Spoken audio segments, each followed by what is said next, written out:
great to have you. It's a very important announcement.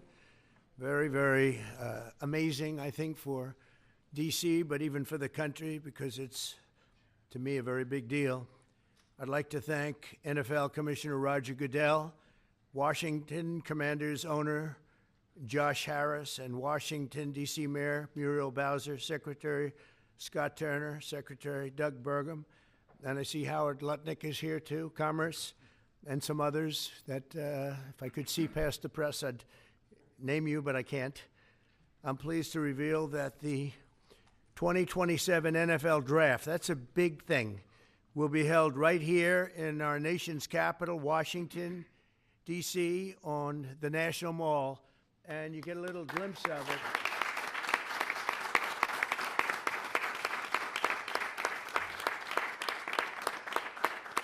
I was just saying to Roger, I don't think there's ever been anything like that. That's a good idea. In fact, maybe we could use it for other things also. I have an idea. It's going to be beautiful. It's going to be something that nobody else will ever be able to duplicate that, I don't suspect. It's very exciting. Every year, hundreds of young football players have their dreams come true as the NFL teams across the land, and you just saw that last week, select the best young players in America to join their ranks. Hundreds of thousands of football fans will travel all across our country to cheer them on in person. We expect, would you say, more than 100,000 people, I think. What is the capacity would you think it can hold? Because the mall can actually hold up to 1 million people if you go all the way back. What do you think? Over 3 days, we'll be over 1 million. Oh, yeah, you're going to boosting local businesses and bringing jobs and tourism to the heart of our capital. The draft is a celebration of one of our country's most cherished cultural institutions and the annual highlights for football fans everywhere. Everyone in the world is going to be watching. We look forward to welcoming people from across the nation, from all over the world. Last month, the Washington Commanders and the D.C. government also announced a major deal to build a brand new 65,000-seat football arena at the site of the RFK Stadium in eastern Capitol Hill, and I don't think there is a better site anywhere in the world than that site. Incredibly exciting. You know, he's a friend of mine. He's a very successful guy. There's a reason for it. It's amazing. It sat there for years, and people were talking about stadiums in 25 different sites. I said, they're not talking about the best site. That's the best site there is. Bringing professional football back into the district from Maryland. And not only are these announcements great for the NFL, but they also advance the mission of making Washington, D.C. safe and clean and beautiful. And we're working very closely with the mayor, as you know, and we've made a lot of improvements in the last few months, and it's getting to look really strong. Crime is way down, and there's a good relationship we have going with Muriel. So I want to thank you very much. And would you like to say a few words? Thank you, Mr. President. The mayor, please. Thank you. Thank you. Well, I'm sorry.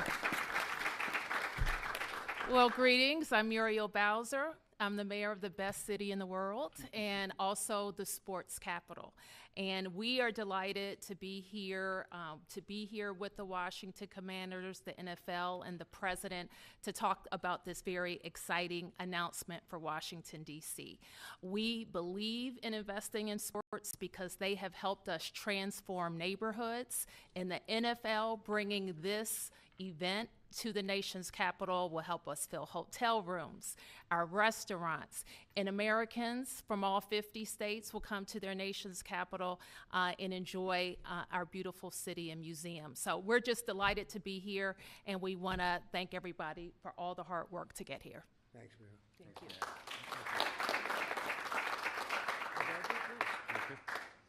Well, Mr. President, thank you. We're honored to be here in the Oval Office, and to have you announce the 2027 NFL Draft is a special treat. So thank you for your support. Also, thank you for your support in the Commanders' new stadium. We agree it's going to be a great site. We think it's going to be great for our fans here, and it's great to come back home. And so we're very excited about that. Josh is leading the way on our behalf, and the mayor, and so we thank both of them for that. We also want to thank you because in the first term, you helped us get a Canadian trade deal, which we want to make sure we note again and make sure you know. Canada does not like me too much. they gave a great American company a lot of money that you deserved, frankly. So. Well, thank you. The draft has really become one of the great entertainment and sports events. Just a week ago in Green Bay, we had over 600,000 people attend. The year before in Detroit, we had close to 800,000. As the president remarked, we believe we'll be well over 1 million when we come here to DC in 2027. So we not only believe it's a great site, we believe it's consistent with what the president said, which is investing in our communities, investing specifically here in the nation's capital, one that I grew up here in Washington, D.C., and is particularly important. We think we can have a tremendous impact on this community, and it will not just be an event, it will be something that will show the world how far the nation's capital has come and where it's going. So we're very excited about that. And we thank everybody here. We thank you for your support. We know it's going to be a great event. And Mr. President, we thank you again. Thank you very much. You're Roger. welcome. Good luck with it. Yes, thank you. Thank you. Mr. President, thank you very much. We wouldn't be here without you. Thank you for your leadership in terms of the stadium, and now, what a great day for Washington. I mean, to host the NFL draft in 2027 on the Mall, I believe we'll get over 1 million people, and it's going to be an amazing day, and it'll showcase what Washington's all about, but it'll also showcase what our country's all about. Washington is the gateway city to our country, and you know, it'll be an amazing day, and we can't wait to get started. And I couldn't have done it without my partners, Roger Goodell, thank you, and Mayor Muriel Bowser. And we're ready to get to work, and I can't imagine RFK coming back. I grew up here. DC used to stop, and on Sundays, and everyone would be inside watching football, or everyone would be glued at the stadium. And so we want to bring that back. And football really is as essential to the culture of America. We all love it, we all watch it, and it brings people together. And so what a great way to celebrate the United States of America, the NFL, and the Washington Commanders. And President Trump, we leave on your desk a Trump jersey. You are the ultimate commander, so it is a Commander's jersey. There's no bird on it, but you know, we appreciate you, and thank you for everything you've done, and look forward to the future. Thank you very much. Thank you. And I have to say that Josh had a very good draft a short while ago. You have a very good quarterback. You do. A great quarterback, I think. Yeah, Very great. excited about Jaden. Any questions, please, about the stadium or any of it? Yeah, please. Yes. Thank you very much. Yes, thank you so much. About the draft, and I would like to upcome an event that it was already mentioned here, the World Cup. Although United States, the passion here is football. For the World Cup next year, how do you envision, Mr. President, this event here in the United States? It'll be fantastic. I worked very hard to get the World Cup. It was, in fact, I think I have the trophy right here, right behind you. Don't have a picture taken with Roger and that trophy, by the way. But no, they brought it in. Johnny, who's a good guy, but he brought that in. That's the actual trophy. It's interesting that you asked that. And it's made at Tiffany's, and they're leaving it here until just before the actual World Cup. Then it goes to the champion. But that's very exciting. We have the Olympics. So we have both of them. I worked very hard in getting both, and I said, you know, I'm not going to be able to be there as president. And then a strange thing happened. And it turned out I became president not for the term that I was supposed to be. I became president while we have the Olympics and the World Cup, and we have something that maybe surpasses everything, the 250th anniversary of our country. So that's going to be great. That's going to be a very big event, a year-long event. So thank you for the question. Very nice question. Yeah, please. Yes. So you've often said you want U.S. to be bigger, better, and stronger. Currently, Russia is the biggest country in the world by landmass, followed by Canada and then China. So when you say that you want to annex Canada, is it so that it would be the biggest country in the world? No, I never even thought of it that way, although I am a real estate developer at heart. I've never heard that question. Yeah, please, go ahead. Mr. President, Will you have to hire more security and police in order to accommodate the 1 million people coming in for the NFL draft? I think that there'll be something, and I know Roger will work it out, and Josh and all of us will work it out. It's such an honor to have that. I think it'll be great for everybody, great for our country. It'll be something very special. There's no scene like it. There's no site like it. My whole life was based on sites, locations, and as soon as I looked at that rendering, it's going to be beautiful. It's going to really be beautiful. You know, interestingly, I didn't know exactly where it's sat relative to the Capitol, but the stadium, if you go back, is right behind the Capitol, miles behind, but nevertheless visually right behind it. So it's going to be an architect's dream, whoever the architect is chosen, and the owner. It's going to be something special. I think it's going to be great for the area. Going to be, it will be top of the line. I know these people very well, and they only know about top of the line. And I would say that more will be put into the stadium than would be put into a identical stadium of a similar size. I think they're going to do a special, because of the importance of the location. I have no doubt they'll do a special job. Yeah, please. Can you explain a little bit about how you would implement tariffs on the film industry, kind of how that would work? Well, that's a different story, but our film industry has been decimated by other countries taking them out, and also by incompetence, like in Los Angeles. The governor is a grossly incompetent man. He's just allowed it to be taken away from, you know, Hollywood. Hollywood doesn't do very much of that business. They have the nice sign and everything's good, but they don't do very much. A lot of it's been taken to other countries, and a big proportion. And I'm actually going to meet with some because, you know, there's some advantages, I guess, and I'm not looking to hurt the industry. I want to help the industry. But they're given financing by other countries. They're given a lot of things, and the industry was decimated. If you look at how little is done in this country now, you know, you think we were the ones. We used to do 100, not long ago, 100%. Now we do almost like very little. It's shocking. Are you in that business too? Because he's in so many businesses. You could explain it, but it's not a good situation.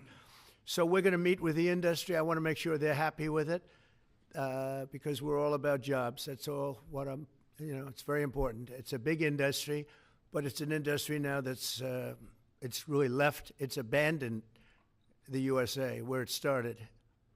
And we'll get it back. Yeah, please. Thanks, Mr. President. First, I just want to thank you for letting us in here. I'm with Zero Hedge, and the last administration banned us on social media, so we're really grateful to be in the White House. And this is not exactly sports related, but I've been dying to ask you this question for a long time, which is that 2.5 years ago, the Nord Stream pipeline blew up. Yeah. And despite what people like John Brennan and all the hawks said, you were one person who said Russia probably did not blow up its own pipeline. Yeah, if you can believe, they said Russia blew it up, yeah. And so I'm wondering, now that you're president, if you would consider launching a formal investigation into what happened there and who actually did blow it up. Well, probably if I asked certain people, I'd be able to tell you without having to waste a lot of money on an investigation. But I think a lot of people know who blew it up. But I was the one that blew it up originally because I wouldn't let it be built. And then when Biden got in, he allowed it to be built. And it's very interesting. But I think Russia, with the price of oil right now, oil's gone down, I think we're in a good position to settle. They want to settle. Ukraine wants to settle. If I weren't president, nobody would be settling. They're losing 5,000 people a day. Think of it. Here we talk about football. They're losing 5,000 people on average a week, mostly Russian soldiers and Ukrainian soldiers, 5,000 a week, not including people that are, killed as missiles go into areas that they shouldn't be. It's a very terrible thing, and I think we've come a long way, and it could be something will happen, but hopefully it will. As you know, President Putin just announced a 3-day ceasefire, which doesn't sound like much, but it's a lot if you knew where we started from, because they were not. We had a president that for 3 years didn't speak to Putin, and it all shouldn't have happened. This is a war that should have never happened, and you're going to be very disappointed when you find out the real number of people that were killed. It's far greater, many times greater, I believe, but far greater than the numbers that you're putting out. It's a very, very deadly, horrible war. Okay? Yes, ma'am. Thank you, Mr. President. Some Catholics were not so happy about the image of you looking like the Pope Oh, I see. You mean they can't take a joke? You don't mean the Catholics, you mean the fake news media. Not the Catholics loved it. I had nothing to do with it. Somebody made up a picture of me dressed like the Pope, and they put it out on the internet. That's not me that did it. I have no idea where it came from. Maybe it was AI, but I know nothing about it. I just saw it last evening. Actually, my wife thought it was cute. She said, "Isn't that nice?" My question about Actually, I would not be able to be married, though. That would be a lot. I'd have to the best of my knowledge, popes aren't big on getting married, are they? Not that we know of. No. I think it's the fake news media that, they're fakers. My question, though, sir, was about the fact that it was put out on the White House account, even though it was AI generated, it was a joke, it was a meme. Does it at all diminish the substance of the official White House account to have it go out on that particular give me channel? a break. It was just somebody did it in fun. It's fine. Have to have a little fun, don't you?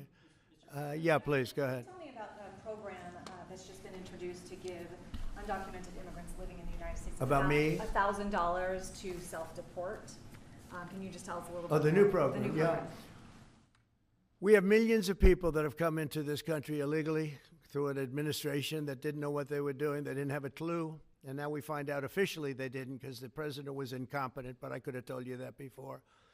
And they've allowed millions and millions of people to pour in. Murderers, drug dealers, the biggest drug dealers in the world, actually. Terrorists come in, emptied prisons from many countries, not just South America, all over the world. They emptied their prisons into our beautiful USA. And to get that many people out, 21 million people we think the real number is, but let's say 3 million of them are serious criminals. 11,888 murderers, many of whom murdered more than one person. It's hard to believe we have to even talk about this when we're talking about something so beautiful, but it's something we have to talk about having to do with the country because it's very important. So they came in by the millions illegally into our country. They just flowed in through an open border policy that was insane. And what we've done is we've offered, you know the numbers, but because we're taking them out by the thousands, we're being obstructed. It's very unfair what's happening because the court system it's very unfair. We have to get them out fast. These are bad people. These are people that are killing, and they've already killed many people in this country. Illegal immigrants that came in illegally through an open border policy, which is insane. We talk about common sense. That's not common sense. And they came in from the Congo, all over Africa, all over Asia, all over South America, parts of Europe. They flowed in and just walked right into our country. We had no idea who they were. 21 million at least. That's probably a low number. You hear lower numbers than that. It's not. That's a low number.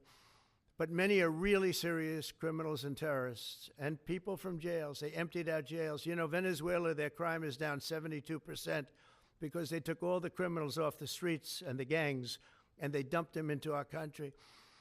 So we're getting them out. It's a very difficult thing with the courts because the courts have all of a sudden, out of nowhere, they said, maybe you have to have trials. We're going to have 5 million trials. Doesn't work. You wouldn't have a country left. But hopefully the Supreme Court will save it. But what they've done is a very, very serious thing. Past presidents took out hundreds of thousands of people when needed. You look at Eisenhower, you look at many of them, and they took people out and they didn't go through any of this. But what we thought we'd do is a self-deport, where we're going to pay each one a certain amount of money, and we're going to get them a beautiful flight back to where they came from, and they have a period of time. And if they make it, we're going to work with them so that maybe someday, with a little work, they can come back in if they're good people, if they're the kind of people that we want in our company, industrious people that could love our country. And if they're not, they won't. But it will give them a path to becoming, to coming back into the country. If they miss that limit, they're going to be taken out of our country. And they will never get a path to come back in. And it'll be a much tougher process. And it's called self-deportation. And by doing that, you're talking about so many millions of people. By doing that, we've taken out thousands of terrorists, drug lords, What we've done is amazing, and I'm sure Tom Homan and Christy Noem have done an incredible job. They really have done an incredible job, but it's a hard job.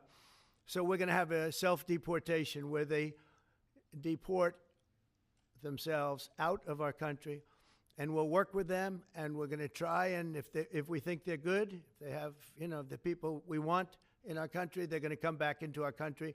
We'll give them a little easier route. But if they don't work, and if we take them out after the date, then they're never coming back, and that's the least of the problems that they're going to have. Yeah, please. What's your expectation for your meeting with the Canadian Prime Minister tomorrow? I don't know. He's coming to see me. I'm not sure what he wants to see me about, but I guess he wants to make a deal. Everybody does. They all want to make a deal because we have something that they all want.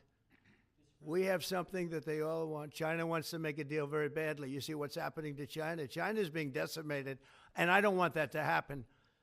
But they have to make a fair deal. We were losing hundreds of billions of dollars a year. We were losing think of it, on our trade policies with Biden. We're losing $5 billion a day. I think Josh, as a great businessman, would not let that happen too long, right? How many groups could lose $5 billion a day? If you lose $5 billion one day, that's the end of that company, right? You're fired. He says, you're fired. Get out of here. So we essentially did that, and we have it down to a very low number. We're doing really well, really well. Yeah. How did you decide to reopen Alcatraz? Can you walk us through that decision? Did I say what?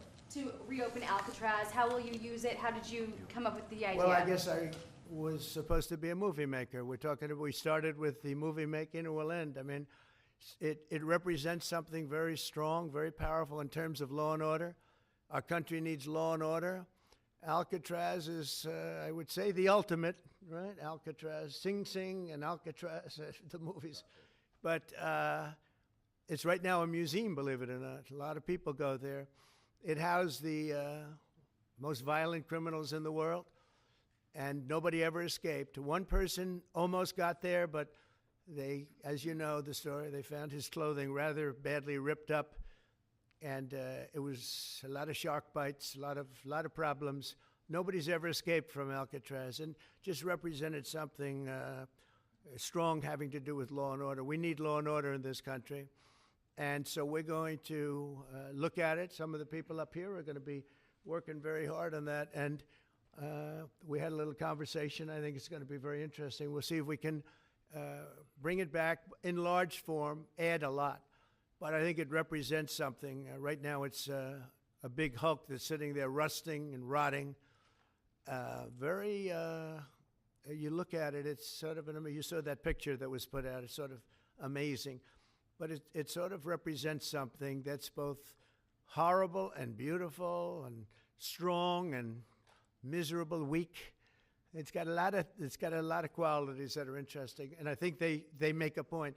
Okay, are you guys okay? I want to just say that it's such an honor to be up here with my friends, because this is a group of people that have done an amazing job, and all we can do, Muriel and I, is give them the greatest site there is, I think, that I've ever seen for something like this. And I did very well in the real estate business. I think this is the greatest site there is anywhere in the world for exactly what you guys are doing.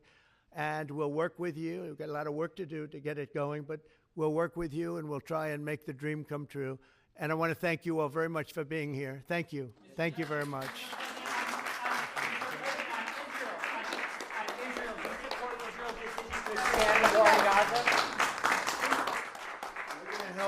We're going to help the people of Gaza get some food. People are starving, and we're going to help them get some food.